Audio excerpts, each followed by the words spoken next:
Listo, voy a empezar a grabar. Entonces, hoy tenemos una porción muy larga, ¿cierto?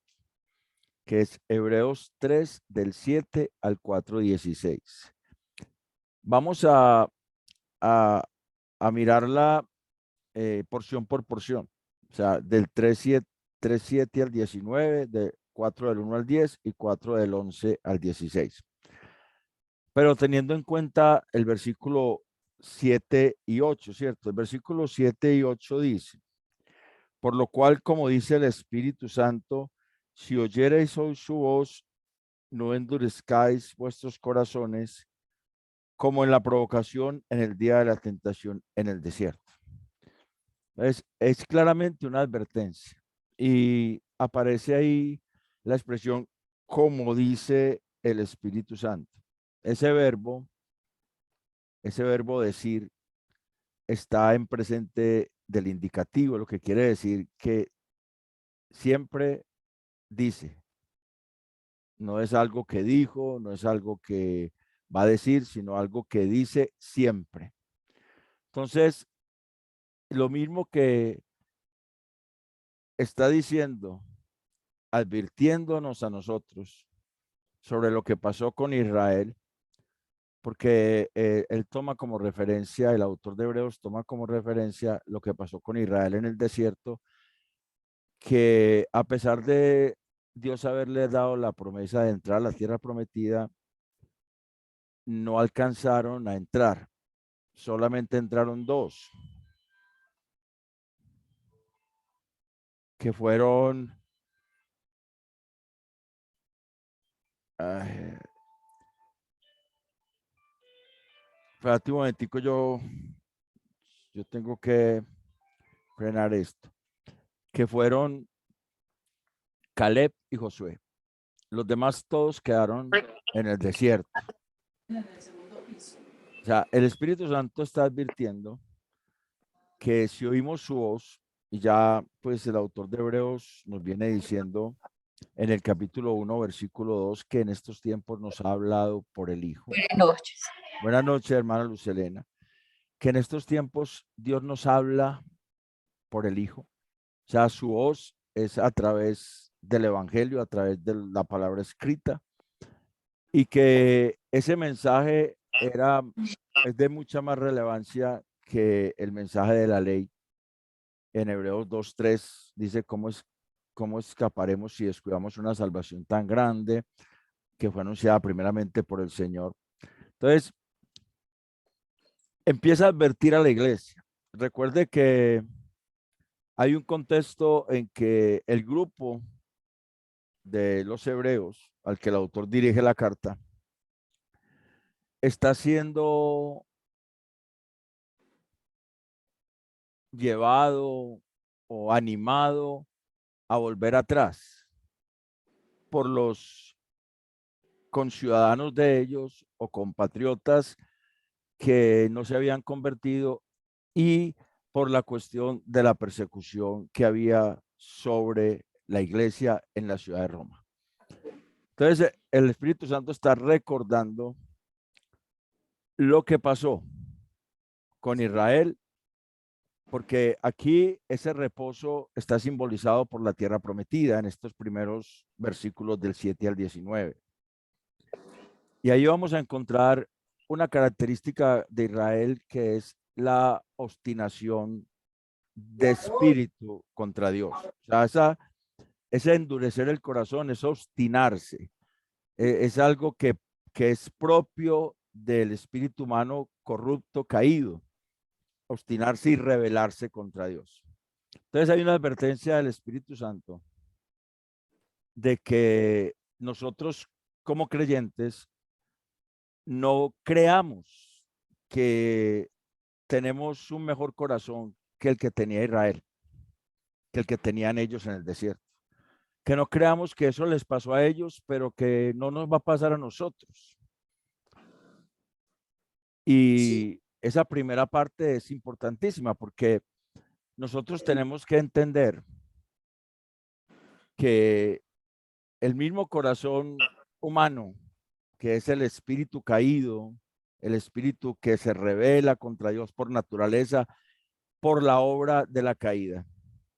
Esa es la parte que está en el ser humano por naturaleza.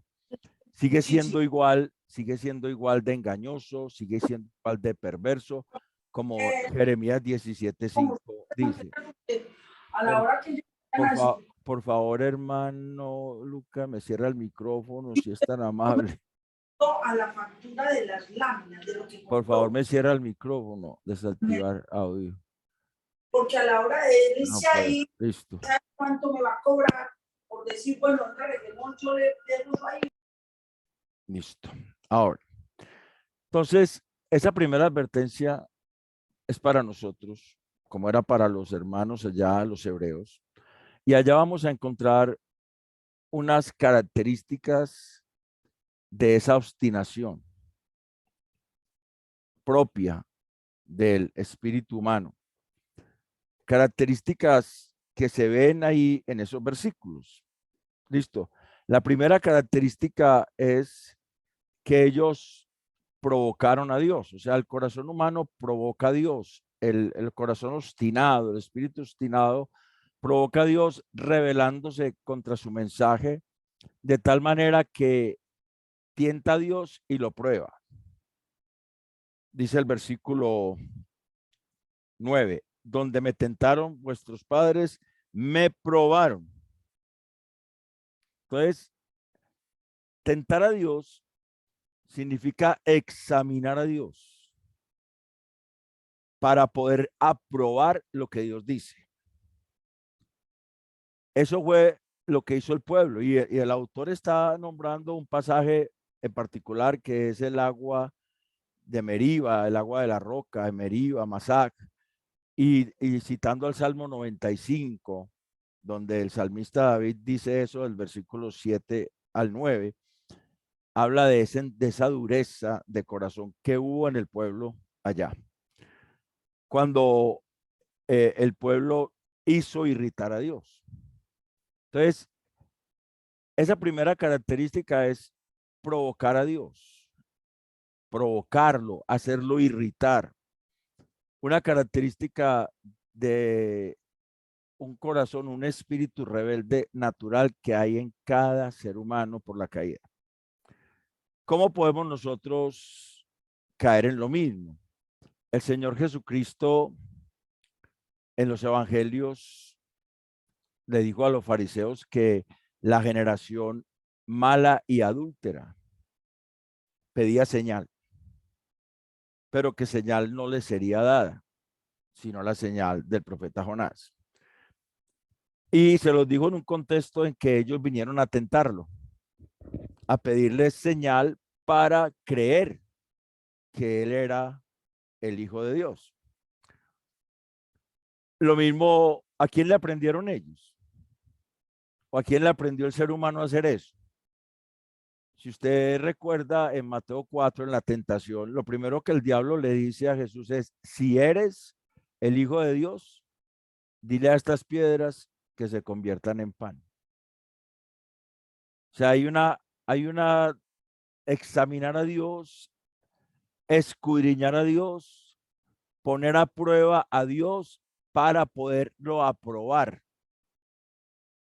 Y eso es algo que es propio de un corazón rebelde, de un espíritu rebelde, de un espíritu naturalmente caído que hay en cada uno de nosotros, porque el viejo hombre está ahí. El viejo hombre no se ha ido. El viejo hombre, el hombre de pecado que hay en cada uno de nosotros sigue ahí, solo que el Espíritu de Dios está gobernando en cada corazón de un creyente que mantiene la firmeza en el Evangelio. Entonces, esa primera característica. Y eso lo hacen ellos porque siempre cuestionan a Dios. Mire que el versículo,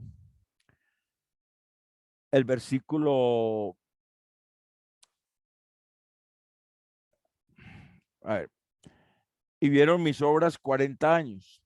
Versículo 10, a causa de lo cual me disgusté contra ellos y dije, siempre están vagando en su corazón, siempre andan divagando, andan entre dos pensamientos, andan cuestionando, no hay seguridad en ellos, hay incredulidad en ese tipo de personas, que el autor de Hebreos está diciendo, mire lo que pasó con Israel y vamos a ver las consecuencias que eso tuvo, según lo que él está leyendo del 7 al 19. Ellos no entienden a Dios, no conocen los caminos de Dios, no conocen el proceder de Dios, no conocen a Dios. Por eso es tan importante que en las congregaciones haya discipulado. Por eso es tan importante que cada uno se preocupe por estudiar la palabra y por estudiarla en contexto y que las iglesias tengan personas encargadas de esa labor. Porque el no conocer a Dios lleva a que ese corazón, ese espíritu rebelde, obstinado que hay ahí, empiece a pensar cosas de cuenta propia, pensando que Dios dice una cosa, pero Dios está diciendo otra cosa. Entonces, hay unas características de la dureza de corazón o del obstinarse contra Dios. De hecho, esa palabra está en un genitivo, lo que quiere decir, el caso genitivo quiere decir que eso es propio, que eso es algo que le pertenece al ser humano. Eso es propio y viene por la caída. El deseo de rebelarse, deseo natural de rebelarse contra Dios. Y eso se hace porque no se conoce a Dios, porque se cuestiona a Dios y porque no hay seguridad en Dios. Esos son como las características que nos presenta el autor de Hebreos de ese obstinarse y que nos las presenta a nosotros para que no hagamos lo mismo, para que nos revisemos. Pero también él nos dice cuáles son las causas de esa obstinación. ¿Cuáles son las causas de esa obstinación? En el versículo 12 dice, mirad, hermanos, que no haya en vosotros, en ninguno de vosotros, corazón malo de incredulidad. La causa es que hay ese espíritu perverso de infidelidad. Esa esencia que está allí, que es perversa, que tiende a ser infiel a las cosas de Dios. Esa es la causa por la cual ese corazón se obstina. Es la primera causa que vemos ahí. Y también se junta con algo que el autor llama el engaño del pecado, ¿cierto? No haya corazón malo de incredulidad para apartarse del Dios vivo, antes exhortados los unos a los otros, cada día entre tanto que se dice hoy, para que ninguno de vosotros se endurezca por el engaño del pecado, la sutileza del pecado. La sutileza del pecado que trabaja en ese corazón perverso, infiel, esa esencia caída, son las causas de que el ser humano se atreva a pedirle a Dios una señal, para que lo pongamos en el contexto de nosotros. Yo he visto personas que oran de una manera que uno dice, o son Dios, o están probando a Dios, o están tentando a Dios, quieren que Dios les responda a su manera. Por ahí ha hecho carrera y estos días veía unos podcasts que salen en YouTube de unas personas orando y le decían a Dios, no aceptamos un no por respuesta. Imagínense qué oración tan arrogante, pidiéndole a Dios algo y diciéndole, no aceptamos un no por respuesta. Eso es una arrogancia muy fuerte que muestra cómo la sutileza del engaño, la sutileza del pecado, hace creer a estas personas que eso le agrada a Dios y enseñan eso, sinceramente engañados, sinceramente convencidos por el corazón perverso, por el corazón malo de incredulidad, porque eso lo que está mostrando es no conocer a Dios, simplemente no conocer a Dios y darse atributos que no le corresponden a los hijos de Dios o que no nos corresponden a nosotros. Esto es pertinente por eso, porque esto que pasó con Israel en el desierto, en el Salmo 106, versículo 32, dice allá, y le irritaron en las aguas de la rencilla, hablando de Meriba, y le fue mal a Moisés por causa de ellos. Esa es la, irritar es la misma palabra provocar. Le provocaron, le irritaron. Ese pueblo le irritó. Hoy en día también hay personas que le provocan a Dios, no confiando en lo que Él dice, sino queriendo que Dios haga las cosas de otra manera y pensando que es mejor esa manera, o poniéndole señales a Dios. La causa entonces es ese corazón perverso que hay, malo de incredulidad, de infidelidad y algo que se llama el engaño del pecado o la sutileza del pecado, y eso produce desobediencia voluntaria y perseverante. Andan divagando en su corazón. Ese tiempo, andan divagando en su corazón, es un presente, es un participio presente. Quiere decir que siempre andan divagando en su corazón. Siempre están claudicando entre los pensamientos, como le decía Elías a los israelitas allá, a los profetas de Baal. ¿Hasta cuándo claudicaréis entre los pensamientos?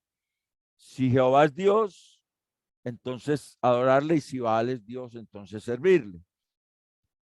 Entonces, estas personas siempre están en esa duda, siempre están en esa inseguridad. No consideran que Dios sea alguien estable y seguro. Y de hecho, la palabra reposo, sabatismos, que aparece ahí, es un lugar de descanso seguro, que está simbolizado aquí por la tierra prometida para Israel, que después va a estar simbolizado por la seguridad ya en la tierra cuando se posee. El reposo que dice allá que les dio Josué ahí mismo en Hebreos 4:8, y ahorita vamos a mirar eso. Entonces, hemos visto las características de ese corazón obstinado perverso que se va contra Dios, que se revela, y las causas de esa obstinación. Ahora el autor nos va a presentar unos antídotos contra esa obstinación. Lo primero que vemos en el versículo 12 es, mirad, hermanos, mirad, Eblepo, es un casi como un deseo urgente del autor para que seamos conscientes, para que pongamos caso a eso que pasó, para que no dejemos eso a un lado y digamos, no, eso le pasó fue a ellos.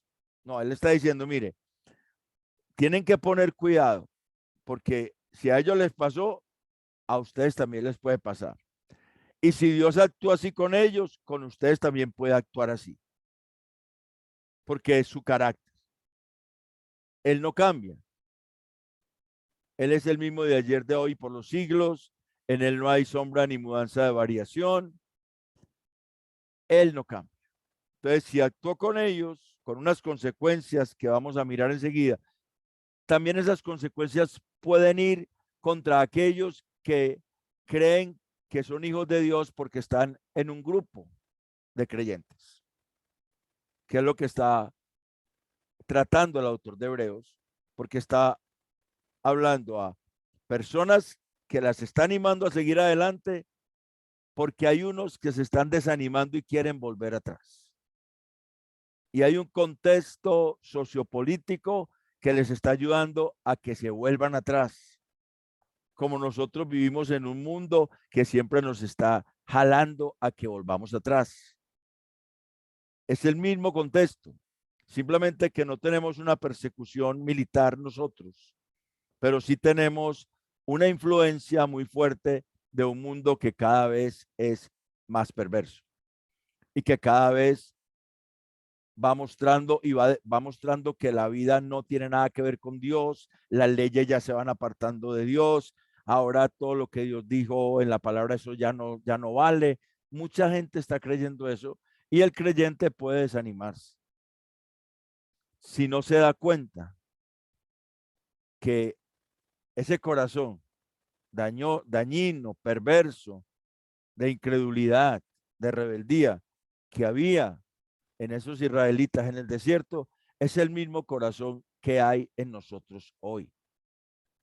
A pesar de que tenemos un nuevo corazón, ese espíritu rebelde todavía no se ha ido.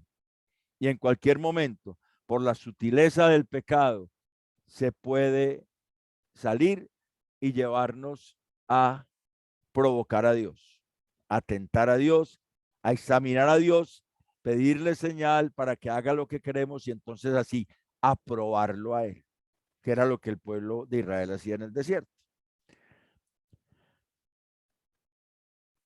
Lo otro que tenemos es como antídoto, está en el versículo 13. Dice allá, antes exhortados los unos a los otros, a la obediencia. La palabra exhortarse es una palabra que significa acercarse y animarse, invitarse juntos, darse ánimos, alentarse a la obediencia. Eso es algo que la iglesia necesita hacer. Eso tiene que ver con la comunión entre hermanos, donde nos animamos, donde nos decimos lo que está pasando, lo que estamos sintiendo y oramos los unos por los otros. Eso es exhortarnos a la obediencia. Y lo tercero, para evitar que eso nos pase, para mantenernos en eso, en el camino del Señor, es lo que dice el versículo 14. Porque somos hechos participantes de Cristo, con tal que retengamos firmes hasta el fin nuestra confianza del principio. O sea, afiancémonos en nuestra identidad cristiana. Somos hijos de Dios por la fe en Jesucristo. Retengamos eso confiando en Él de la misma manera que lo hemos hecho desde el principio, desde que llegó a nuestras vidas. Mantengamos esa confianza, esa firmeza, ese testimonio y ese testificar de Cristo. Tiene dos ramas o dos diferentes maneras de entenderse, pero que se complementan. La primera es mantener el caminar mirando siempre al Señor, el testimonio. Y la segunda es mantener siempre la misma palabra, la misma doctrina, lo mismo que se oyó, mantenerlo ahora. No darle cabida a voces extrañas que nos salen sacando del camino, sino que la palabra de Dios está ahí. La doctrina que una vez fue dada a los santos, la fe que una vez fue dada a los santos según la epístola de Judas, esa sana doctrina, pero también testificar de quién es el Señor. Así nos afirmamos en nuestra identidad cristiana. Entonces, hemos visto las características de ese corazón rebelde, las causas por las cuales se rebela y se obstina contra Dios, los antídotos que tenemos para mantenernos bien delante del Señor. Y ahora miramos las consecuencias que trajo esa obstinación contra Dios. Dice el versículo 16, ¿quiénes fueron los que habiendo oído le provocaron? ¿No fueron todos los que salieron de Egipto por mano de Moisés? ¿Con quienes estuvo él disgustado 40 años? ¿No fue con los que pecaron, cuyos cuerpos cayeron en el desierto? ¿Y a quienes juró que no entrarían en su reposo, sino aquellos que desobedecieron? Vemos que no pudieron entrar a causa de incredulidad. Tenemos ahí unas consecuencias que vienen por obstinarse contra Dios. La primera es que Dios se indigna. Dios se indigna. Y esa indignación lleva a que su ira se derrame sobre quienes hacen eso. Incluso cuando dice que ellos cayeron y no pudieron entrar, esa palabra es que quedaron frustrados a un lado del camino, muertos.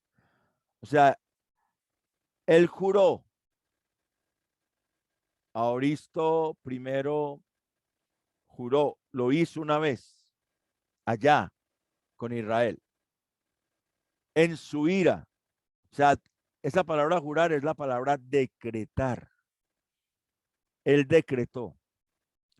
Y los decretos de Dios son inmutables. Los decretos de Dios se cumplen.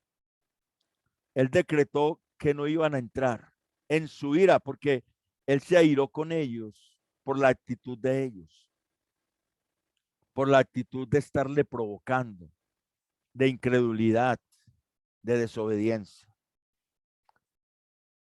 Y cayeron frustrados, desechados y no pudieron entrar a la tierra prometida. Nosotros sabemos que la tierra prometida es símbolo de ese sabatismos, que es un lugar de descanso, una especie de, figuradamente como una especie del cielo, algo que figura al cielo, pero para ellos era entrar a la tierra de Canaán. No pudieron entrar por su desobediencia, su incredulidad, porque andaban siempre divagando, no creían en Dios, dudaban a toda hora, su corazón engañoso los llevó a hacer todo eso. Y Dios entonces aplicó unas consecuencias sobre sus vidas. Mi hermano, ¿puedo decir algo? Sí, claro. Pero algo corto. Yo creo que el Salmo 90 ilustra muy bien eso que tú estás diciendo en cuanto a la ira del Señor. El Salmo 90, que es un salmo, creo que es un salmo que se le atribuye a Moisés o no sé, pero habla acerca de eso, de cómo Dios iba matándolos a ellos. Hay A varios, ellos del desierto. hay varios Claro, pasajes en el Antiguo Testamento. El autor se refiere aquí a Números 20 y a Éxodo 17. Dos momentos diferentes, en dos desiertos diferentes, donde el pueblo se rebeló contra Moisés, que era el representante de Dios, y era una rebelión directamente contra lo que Dios decía, ¿cierto? Pero hubo varios momentos, el momento del becerro de oro, muchos, y Dios lo que hizo fue aplicar su ira sobre esas rebeldías, sobre esos rebeldes, ¿cierto? El autor de Hebreos está diciendo, mire, si eso pasó con ellos, que eran el pueblo escogido, los que salieron de Egipto, que tenían la promesa de entrar a la tierra prometida y no la alcanzaron por eso que les acabo de mostrar. Entonces, puede pasar lo mismo con aquellos que se dicen iglesias sin serlo. Entonces, también es una confrontación de cómo está mi corazón, cómo está mi vivencia, cómo está mi pensamiento delante de Dios, Si someto mis pensamientos a Dios o si quiero que Dios someta su palabra a mis pensamientos. Desafortunadamente, hoy hay muchos que se dicen cristianos que ponen sus pensamientos por encima de la palabra de Dios y dicen que Dios dijo eso. Ellos van a sufrir la ira de Dios cuando se presenten ante el tribunal de Cristo o ante el gran trono blanco. Si no son creyentes, van a estar en el juicio del gran trono blanco, y si son creyentes, van a sufrir algo fuerte en el tribunal de Cristo. El asunto es ese. Y el autor de Hebreos, por aquí más adelante en Hebreos 4:13, dice que todas las cosas están desnudas y abiertas a quien tenemos que dar cuenta. Él está hablando de que hay que dar cuenta en la misma porción. Entonces, este es el primer aspecto. Hebreos 3:7 al 19. Nos advierte el Espíritu Santo, nos advierte de lo que pasó a Israel. Nos da unas características que ellos tenían, nos da unas causas por las cuales hacían eso, nos da unos remedios que podemos tener, unos antídotos, algo que nos protege, que son saber que eso, ser conscientes de eso, de que puede haber en nosotros eso, ser conscientes, exhortarnos, animarnos los unos a los otros, alentarnos a la obediencia y afirmarnos en nuestra identidad cristiana, y nos muestra las consecuencias que trajo esa rebelión sobre el pueblo. Y mostrando el carácter inmutable de Dios, que es en Hebreos también donde dice que Jesucristo es el mismo de ayer, de hoy, por los siglos. Entonces, también puede pasar dentro de congregaciones a personas que verdaderamente no han nacido de nuevo y piensan que son salvos. Y eso es una advertencia para todos. Lo segundo que tenemos que mirar es que ese reposo es prometido a la iglesia. No es la tierra prometida de Canaán. Eso era símbolo. Recuerde que el mismo autor de Hebreos dice que la ley tenía la sombra de los bienes venideros, o sea, era sombra de lo que iba a venir. La tierra de Canaán era un símbolo del reposo. Pero vamos a leer Hebreos 4 del 1 al 10 para que miremos que hay otro símbolo del reposo ahí. Temamos pues, no sea que permaneciendo aún la promesa de entrar en su reposo, alguno de vosotros parezca no haberla alcanzado. Porque también a nosotros se nos ha anunciado la buena nueva como a ellos, pero no les aprovechó el oír la palabra por no ir acompañada de fe en los que lo oyeron. Pero los que hemos creído entramos en el reposo de la manera que dijo: por tanto, juré en mi ira, no entrarán en mi reposo, aunque las obras suyas estaban acabadas desde la fundación del mundo. Porque en cierto lugar dijo así del séptimo día, y reposó Dios de todas sus obras en el séptimo día, y otra vez aquí, no entrarán en mi reposo. Por lo tanto, puesto que falta que algunos entren en él, y aquellos a quienes primero se les anunció la buena nueva no entraron por causa de desobediencia, otra vez determina un día, hoy, diciendo después de tanto tiempo por medio de David, como se dijo: si oyereis hoy su voz, no endurezcáis vuestros corazones. Porque si Josué les hubiera dado el reposo, no hablaría después de otro día. Por tanto, queda un reposo para el pueblo de Dios, porque el que ha entrado en su reposo también ha reposado de sus obras como Dios de las suyas. Aquí también el Espíritu Santo nos está diciendo cuál es la actitud que debemos tener para entrar en ese reposo. Pero aquí el reposo ya no está simbolizado por la tierra prometida, porque cuando Josué les da el reposo, que está en Hebreos 4:8, ¿quién puede mirar al pie de página cuál es la cita que hay ahí del libro de Josué? En Hebreos 4:8, al pie de página. Dice Josué 22:4, ¿cierto?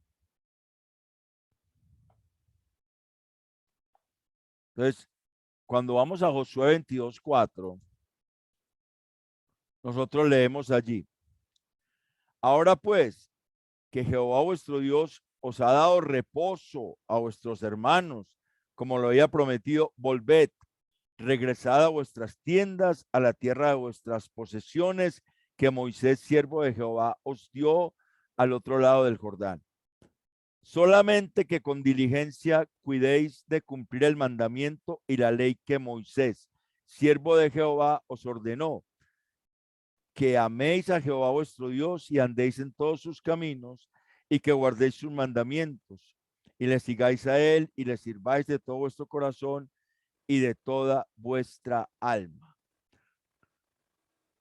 Allí está el referente que el autor de Hebreos nos da del reposo que Josué les dio. Y aquí de ahí podemos entender que también simbolizado estaba ese reposo por la seguridad, porque ya ellos estaban en la tierra prometida. Cuando Josué les dijo eso en Josué 22:4 y 5. Solamente que hay un reposo de los enemigos, una seguridad de que Dios os guarda de los enemigos si ellos cuidan por poner por obra la ley de Dios. Tanto la entrada a Canaán como la permanencia en Canaán tenían esa condición: cuidar, valorar, guardar la ley de Dios. Por eso, ninguno de los dos se pudo hacer. El pueblo no pudo entrar completo, los que salieron no pudieron entrar, y los que estaban aquí cuando Josué les dio esa advertencia de la seguridad, que también eso es reposo. Después de que Josué muere, aunque Josué dijo en Josué 24:15, yo y mi casa serviremos a Jehová. Uno va al libro de Jueces 2:10 y dice que se levantó, cuando Josué murió y esa generación, se levantó otra generación que no conocía a Jehová. O sea que no pudieron mantener la seguridad en la tierra prometida, de tal manera que venían pueblos y los invadían, Dios levantaba un juez, volvía y lo liberaba, y eso es el libro de Jueces. Porque ellos no podían cumplir la ley de Dios, porque la ley de Dios es perfecta, según el Salmo 19, y ellos son imperfectos, eran imperfectos. Por eso no pudieron entrar ni permanecer verdaderamente como Dios les había dicho. Entonces, aquí tenemos, el autor está diciendo, mire, está la promesa, y lo que ustedes tienen que hacer, lo que deben buscar hacer es, para alcanzar esa promesa, es lo siguiente. Primero, versículo 1 del capítulo 4, temamos. Las características de quienes alcanzan esa promesa de la iglesia que entra en el reposo del Señor. Primera característica, temor a Dios. Temor a Dios. El temor a Dios no es propio del ser humano.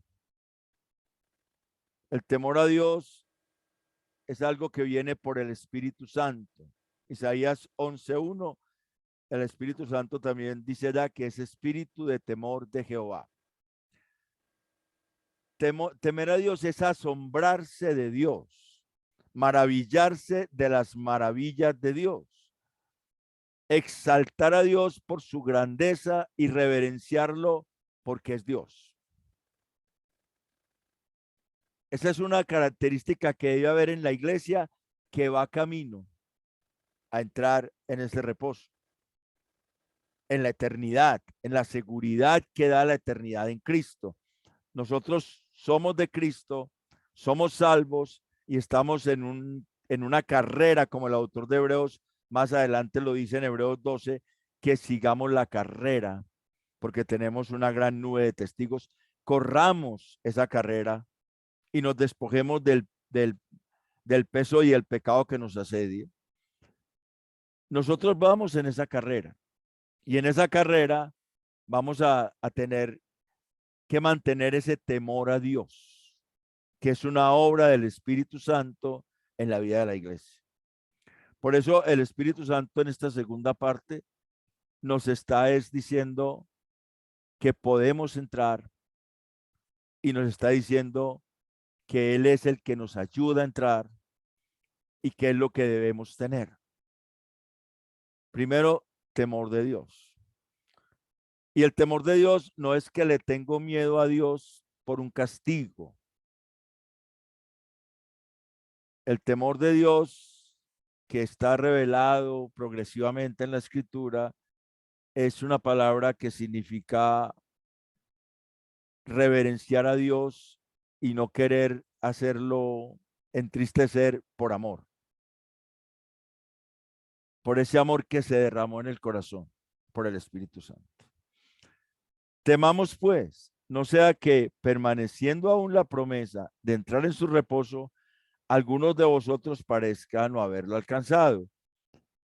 Porque también a nosotros se nos ha anunciado la buena nueva como a ellos, pero no les aprovechó el oír la palabra por no ir acompañada de fe en los que oyeron, pero los que hemos creído, segunda característica, creemos, confiamos absolutamente en las promesas de Dios. No podemos ser como los israelitas que andaban vagando en su corazón. Nosotros tenemos que tener certeza de que las promesas de Dios son una realidad, de que Dios promete y cumple. Y tenemos que saber discernir esas promesas de Dios, porque hay veces tomamos promesas que fueron para Israel y las hacemos propias. También tenemos que saber discernir eso, pero esta promesa de entrar en el reposo es para la iglesia, es la vida eterna, entrar en ese gozo del Señor en la eternidad. Nosotros debemos temer a Dios siempre con reverencia, con amor y confiar siempre en sus promesas, en su palabra. Lo tercero es que nosotros entendemos que Dios nos hizo para descansar en su obra. Versículo 4.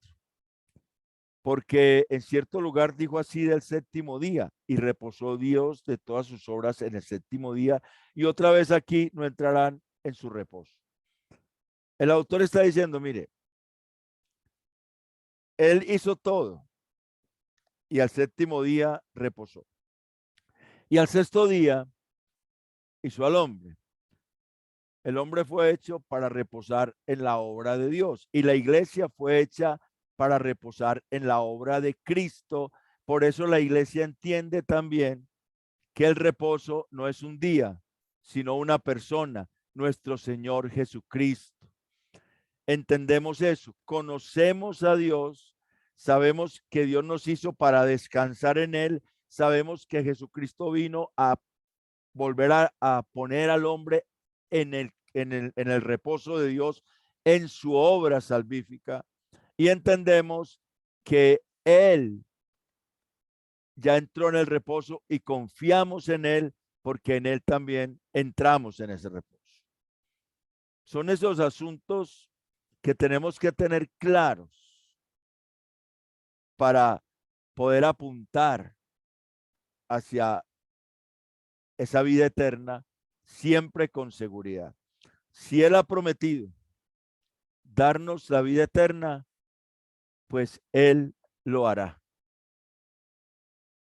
Y no va a ser una obra nuestra, sino una obra de Él. Es la confianza que tenemos en su palabra. Y esa fe es puesta también en el corazón por el Espíritu Santo para permanecer, para perseverar. La redención se hizo. Cristo nos redimió.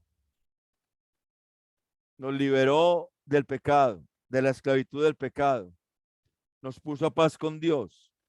El Espíritu Santo viene para que perseveremos y mantengamos esa relación de unidad con el Señor.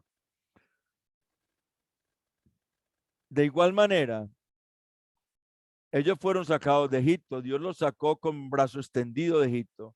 Sin embargo, ellos en el desierto no perseveraron, no confiaron, a pesar de haber visto todas esas maravillas. Su corazón engañado los desviaba, los hacía rebelarse. Por eso el autor de Hebreos está diciendo, ustedes tienen que mantener el temor de Dios. Tienen que mantener siempre el temor de Dios en sus vidas. Tienen que confiar plenamente en Él y sus promesas. Tienen que conocerlo cada día más y saber que Él los hizo para reposar en Él, en su santidad. Tienen que saber que el reposo no es un ritual de un día. Como Israel, los fariseos guardaban el día de reposo y pensaban que con eso cumplían la ley, porque esa era la señal del pacto de Dios con Moisés. Pero está hablando es de una vida que reposa en la obra de Cristo y que conoce a Cristo y que sabe que Él entró en el reposo cuando ascendió y está sentado a la diestra de la majestad en las alturas y que Él lleva a la iglesia hacia ese reposo. Segunda porción, Hebreos 4, del 1 al 10. Hermano, Sí, qué cuéntame. pena. Por ejemplo, los reformados hacen mucho énfasis en el día del Señor. Ellos no van más allá, no llegan al punto que tú estás diciendo, se quedan como en que hay que guardar ese día, que hay unas promesas, si uno guarda ese día, que están en Isaías, ¿cierto? Pero no llegan, no van hasta allá. Yo creo que es muy impresionante lo que tú dices porque siempre hablan de mostrar a Cristo en todos los sermones, en toda la enseñanza, pero en ese cuarto mandamiento que dice que nos acordemos del día de reposo y todo, no llegan hasta allá. Entonces, me parece que es impresionante eso. Lo que pasa es que esas promesas de Isaías 58 que utilizan los adventistas, que se van al asunto de que si no guardan, el que no guarde el sábado no es salvo. Eso es confiar en un ritual para salvación. Y eso es mostrar que están en la ley y nadie podrá cumplir la ley, porque por la ley nadie es salvo, según Romanos 3:20, ¿cierto? Porque la ley solamente nos mostró el pecado y dejó a todo el mundo bajo condenación. Entonces, ese simbolismo del día de reposo, por el autor dice acá, queda un reposo para el pueblo de Dios hoy. O sea, nosotros reposamos hoy en la obra de Cristo. Nosotros reposamos hoy en la obra de Cristo. Y no tenemos que estar haciendo obras para entrar en ese reposo, sino que confiamos en aquel que entró por su obra y en su obra entramos. Porque nosotros con él entramos al lugar santísimo. En él entramos al lugar santísimo. También lo está diciendo el autor de Hebreos más adelante. Que él con una sola ofrenda hizo perfectos para siempre a los santificados, ¿cierto? Él nos perfecciona. Es en la fe que pone el Padre, que el Espíritu Santo aviva y en la obediencia a la palabra, porque es el que me inclina a obedecer la palabra, el que me inclina a poderla entender, el que me inclina a poderla vivir, es el Espíritu Santo, no el corazón perverso y engañoso que inclinó a Israel a desobedecer.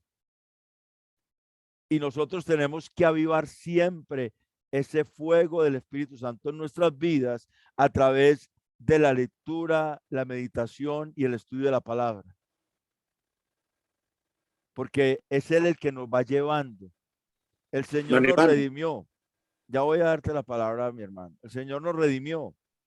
El Espíritu Santo nos lleva. El Señor nos espera en la eternidad y entramos en ese reposo. Estamos en el, somos salvos en el sí, pero todavía no. Todavía no hemos llegado. Tenemos una lucha que mantener, una vida que vivir en la presencia de Dios para su gloria. Sí, hermano Fernando, dime. Buenas noches, hermano, a usted y a todos. Buenas Hermano, noches. yo veo aquí algo que, tal como la gente en los tiempos de Moisés se volvía atrás y no entró a la tierra prometida, y es posible que algunos de los judíos cristianos que recibieron esta carta estuvieran a punto de volverse atrás y no alcanzar el descanso prometido en Cristo. En ambos casos, las dificultades de ese momento eclipsaron la realidad de la promesa de Dios, o sea que no creyeron en Dios, y el pueblo dudó de que Dios cumpliera sus promesas, o sea, no tenían los ojos puestos en el Señor. Cuando confiamos en nuestros propios esfuerzos, en lugar de confiar en el poder de Cristo, nosotros también corremos el peligro de volvernos atrás. Nuestros propios esfuerzos nunca son adecuados. Solo Cristo nos puede asegurar que llegaremos a la meta, pero con la ayuda de Él, sin la ayuda de Él no, porque con nuestras propias fuerzas no llegamos. Por eso, mi hermano, es que aquí estamos hablando de esa confianza, ¿cierto? De esa confianza. Nosotros tenemos que creer las promesas de Dios. Pero ese tenemos es que es como un imperativo, pero la verdad es que el Espíritu Santo nos lleva a confiar en las promesas de Dios. Amén. Estamos hablando de fe y paciencia para alcanzar las promesas, como dice por allá también el autor de Hebreos. Fe y paciencia para alcanzar las promesas. La fe, confiamos plenamente, y la paciencia es la perseverancia, que es la perseverancia que el Espíritu Santo hace en el pueblo de Dios para que llegue a la meta. Él hace que perseveremos, Él nos preserva para llegar a la meta. Primera de Pedro 1:5 dice que sois guardados por el poder de Dios mediante la fe para alcanzar la salvación que será manifestada en el día postrero. Es una obra del Espíritu Santo y la palabra. Por eso es tan importante conocer la palabra, por eso es tan importante estudiar la palabra y por eso es tan importante verla en contexto, contextualizada, aplicada a la vida. Porque si no es aplicada a la vida, simplemente es una historia muy bonita, pero que no cambia la vida de nadie. Esa aplicación a la vida, la del Espíritu Santo. Y entramos a los versículos del 4:11 al 16, que es que anhelemos vehementemente entrar en ese reposo. Y aquí el Espíritu Santo nos habla de que procuremos. Procurar es anhelar con vehemencia. Es un verbo que tiene que ver con poner velocidad. Y es un verbo que está en un aoristo subjuntivo, que quiere decir que es algo que ya el pueblo debería tener, que ya el pueblo debería anhelar vehementemente, pero que aún no, porque en lugar de ser rápidos para avanzar a las cosas de Dios, el mismo autor de Hebreos, en Hebreos 5:11, los llama tardos para oír. Si usted mira en Hebreos 5:11 dice, acerca de esto tenemos mucho que decir y difícil de explicar, por cuanto os habéis hecho tardos para oír. Todo lo contrario a procurar. Procurar es acelerar vehementemente, poner velocidad, solicitud. Todo lo contrario de hacerse tardo, lento, duro para oír. Ellos ya deberían haber llegado a este lugar en el sentido de anhelar llegar a la eternidad con Cristo.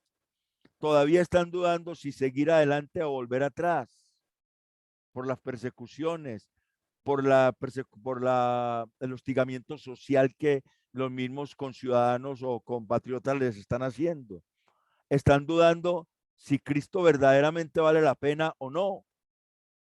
La iglesia no puede dudar porque eso es divagar, eso es estar en dos posiciones. ¿Hasta cuándo? Dice Elías a los profetas de Baal, ¿hasta cuándo dudaréis en dos posiciones? O dice Santiago que son hermanos de doble ánimo, que unas veces sí, otras veces no. Es el afianzarse en esa identidad cristiana la que lleva a que anhelemos vehementemente alcanzar ese reposo. Y el Espíritu Santo nos da dos razones por las cuales podemos llegar. Y no son ninguna por nuestros medios. Es solamente por la palabra de Dios y porque tenemos un gran sumo sacerdote, nuestro Señor Jesucristo. Esas son las dos razones. La primera es por la esencia, la acción y el propósito de la palabra de Dios. La primera razón por la que podemos llegar es porque la palabra de Dios es viva y eficaz. La esencia de la palabra de Dios. Mire que el verbo ahí es un verbo que está en presente del indicativo. Quiere decir es y siempre es. Viva y eficaz es la palabra energés, que significa en, dentro, y ergón, trabajar. O sea que ella siempre trabaja dentro de cada uno de nosotros. Es dinámica, siempre, da vida siempre y trabaja dentro de nosotros. Y además, dice la escritura, que es más cortante que toda espada de dos filos. Y cuando está hablando de la espada de dos filos, él está hablando de una que se llama la majaira, que es una daga pequeña de doble filo que el soldado romano cargaba en un cinto, en un estuche colgado al cinto, y que era muy útil para la lucha cuerpo a cuerpo. O sea que esa palabra es una espada que penetra la carnalidad nuestra y siempre es cortante, siempre está cortando, siempre está penetrando la carnalidad nuestra para irnos perfeccionando. Más cortante que toda espada de dos filos y penetra hasta partir el alma y el espíritu, las coyunturas y los tuétanos. Y aquí hay una analogía entre el alma y el espíritu y las coyunturas y los tuétanos. ¿Por qué? Porque para los griegos y especialmente para Platón y sus seguidores, el ser humano era cuerpo, alma y espíritu. Ellos, no es así para la Biblia. En Génesis 2:7 dice que hizo una bola de barro y sopló en el espíritu de vida, cuerpo y espíritu. Pero los gnósticos y Platón hacía parte de ese gnosticismo griego incipiente y sus seguidores pensaban que el espíritu era muy profundo, muy puro y el cuerpo era muy impuro y muy externo y que entonces tenía que haber algo que conectara al espíritu con el cuerpo y a eso lo llamaron alma y dijeron que allí se asentaban los pensamientos, las emociones y la voluntad. Eso es algo que entra desde la filosofía griega y que algunos tienen. El autor, como conoce el contexto en el cual están, que es un contexto romano y los romanos siguieron esa línea de pensamiento, está haciendo esta analogía. Es más cortante que toda espada de dos filos, que penetra, o sea, que parte, que separa, abre, va profundizando en las coyunturas, que son los ligamentos, que son las articulaciones, que sería como el alma, que es un poquito más externa que el espíritu para los griegos, y los tuétanos, que ya es lo que va por dentro a lo profundo. O sea, el autor está diciendo, mire, no solamente ella penetra hasta las emociones, ella llega hasta más allá, hasta donde está ese espíritu malvado que hay de carnalidad, que es un espíritu rebelde que viene con la caída, hasta allá llega para ir rompiendo la carnalidad que hay en el ser humano. Entonces, podemos entrar por eso, porque la esencia de la palabra y la acción de la palabra es esa. Es viva y eficaz y más cortante, es la esencia. Siempre es viva, siempre trabaja dentro de nosotros y siempre va penetrando. Es muy cortante, ella abre. Pero la acción, esa es la esencia, la acción es que penetra hasta partir, o sea, hasta dejar al descubierto. Cuando se hace una herida con un cuchillo, de esos cuchillos bien filudos, la carne se abre, queda al descubierto. Eso es la idea de partir esas emociones, intenciones, pensamientos y lo más profundo, el mismo espíritu rebelde que hay allá. Ella va dejando eso al descubierto de tal manera que discierne, o sea, la palabra discernir es que nos hace dar cuenta a nosotros, nos hace decidir, nos hace juzgar si estamos bien con Dios o no. Esa es la palabra discernir. Los pensamientos y las intenciones del corazón. Ese corazón es el espíritu rebelde por naturaleza que se va contra Dios. Él va haciendo que nosotros discernamos eso y entonces podamos juzgar a quién seguimos, al corazón o a Dios.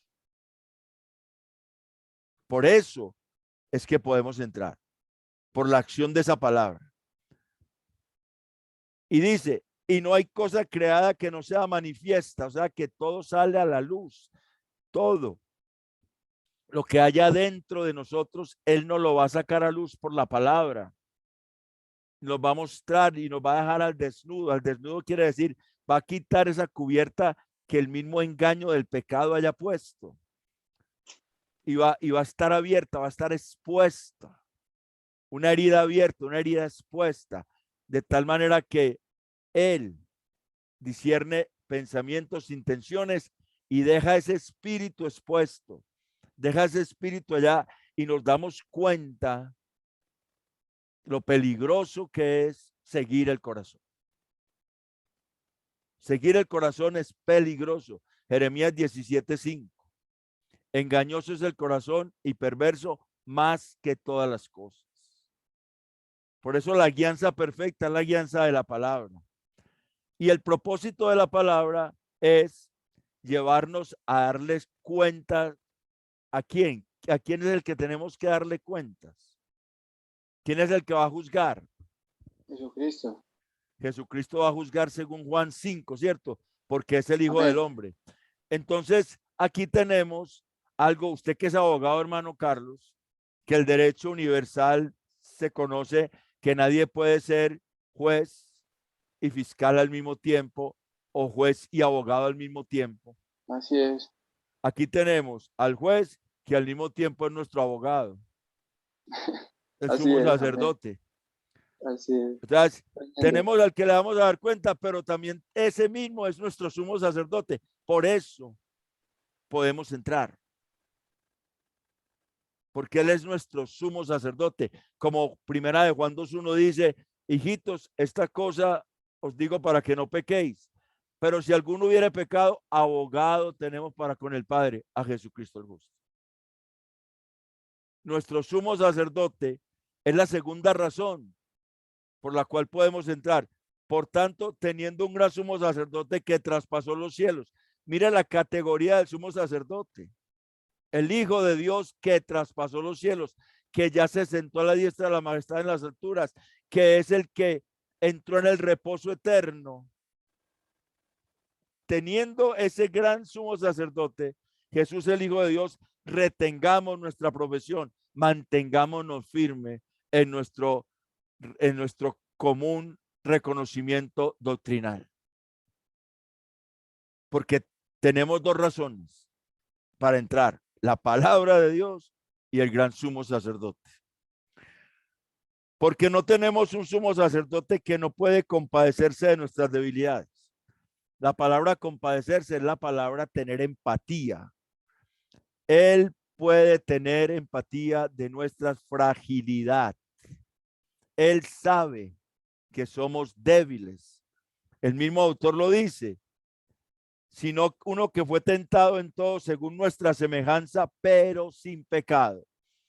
Él sabe qué sentimos en la tentación, porque él sufrió la tentación. Y de hecho, por eso él va a juzgar, porque es el Hijo del Hombre. Según Juan 5:20 creo que es. Él puede compadecerse, puede ponerse en nuestros zapatos, porque sabe lo que estamos pasando. Porque él sufrió esa tentación en todo como nosotros, con la diferencia que él no tiene pecado. Él no tiene pecado. Él no tiene ese espíritu rebelde, contumaz, que se levanta contra Dios, que sí tenemos nosotros. Por eso, por esa razón es el que el autor dice, acerquémonos pues confiadamente.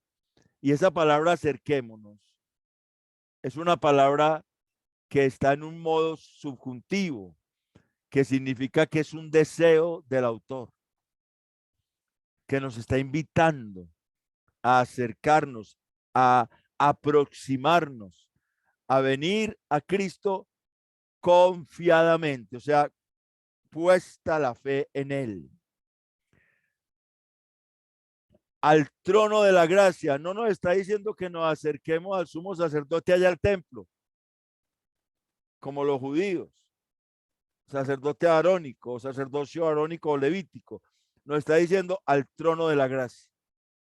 En oración nos podemos acercar al trono de la gracia para alcanzar gracia, para alcanzar misericordia. La palabra alcanzar es echar mano, para agarrarse de la misericordia.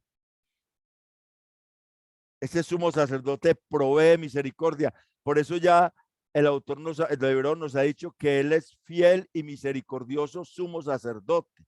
Ya nos lo dijo antes. Nosotros podemos agarrar esa misericordia. Tenemos ese recurso y también hallar gracia, obtener esa gracia para la ayuda oportuna. Entonces, nosotros podemos entrar y debemos procurar, debemos anhelar vehementemente esa entrada, no por nosotros mismos, sino porque tenemos dos razones muy poderosas para entrar: la palabra de Dios actuando a nuestro favor y nuestro gran sumo sacerdote actuando a nuestro favor, lo cual no tenía el pueblo de Israel.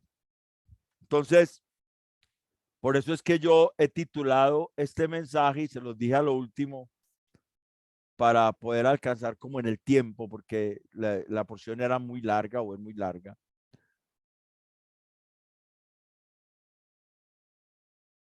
Es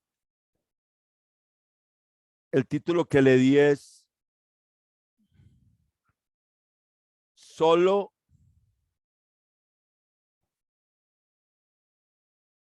el evangelio. Solo el evangelio nos asegura la eternidad. Solo el evangelio nos asegura la eternidad. Un gran sumo sacerdote que traspasó los cielos no está prometido en el sacerdocio levítico. Nosotros tenemos esa bendición y tenemos esa palabra que ya está lista, que ya está completa, que podemos disfrutarla, que podemos mirar en ella cada vez y aprender de ella y confiar plenamente en Él, porque Él es el que nos redimió. Su espíritu nos lleva, nos sostiene, nos alienta, nos infunde ánimo, nos hace perseverar y Él nos recibe en gloria. Y cuando necesitamos de Él, Él está. Él está, porque el autor de Hebreos en Hebreos 7:25 nos dice, por lo cual puede también salvar perpetuamente a los que se acercan, a los que por Él se acercan a Dios, viviendo siempre para interceder por ellos, como sumo sacerdote. Ya de aquí en adelante va a empezar a hablar el autor del sumo sacerdocio de Cristo. Y nuestra próxima porción es Hebreos 5 del 1 al 10. Y después empieza una exhortación para del versículo 6:20 en adelante, y todo el capítulo 7-8 va a seguir hablando de lo que es el sumo sacerdocio de Cristo. Entonces, para resumir, el evangelio solo el evangelio nos asegura la eternidad. Una eternidad simbolizada por la tierra prometida a Israel, esa que por las características, las causas, y las consecuencias de lo que hubo, no pudieron ellos entrar.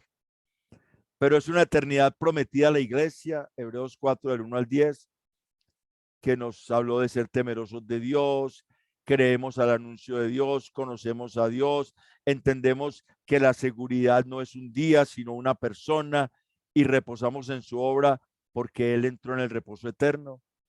Y el tercer aspecto es que anhelamos fervientemente entrar en esa seguridad eterna. Tenemos las dos razones por las cuales podemos entrar: la palabra de Dios y el gran sumo sacerdote. Y esa palabra de Dios obviamente es inspirada por el Espíritu Santo, al cual el autor dice en Hebreos 3:7, por lo cual, como dice el Espíritu Santo, y empieza a hablar. Ahí está mostrando tres funciones del Espíritu Santo en esto que vimos hoy.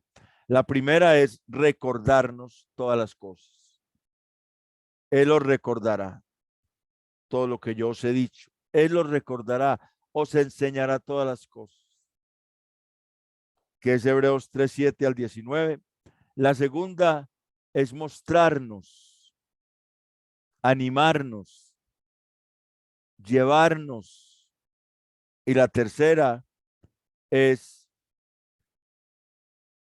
hacernos entender que en Cristo Jesús nosotros tenemos todo para entrar en su reposo, en esa seguridad. Afianzarnos en la fe. Eso es esta porción de Hebreos, un poco larga, pero bueno, ya gracias al Señor la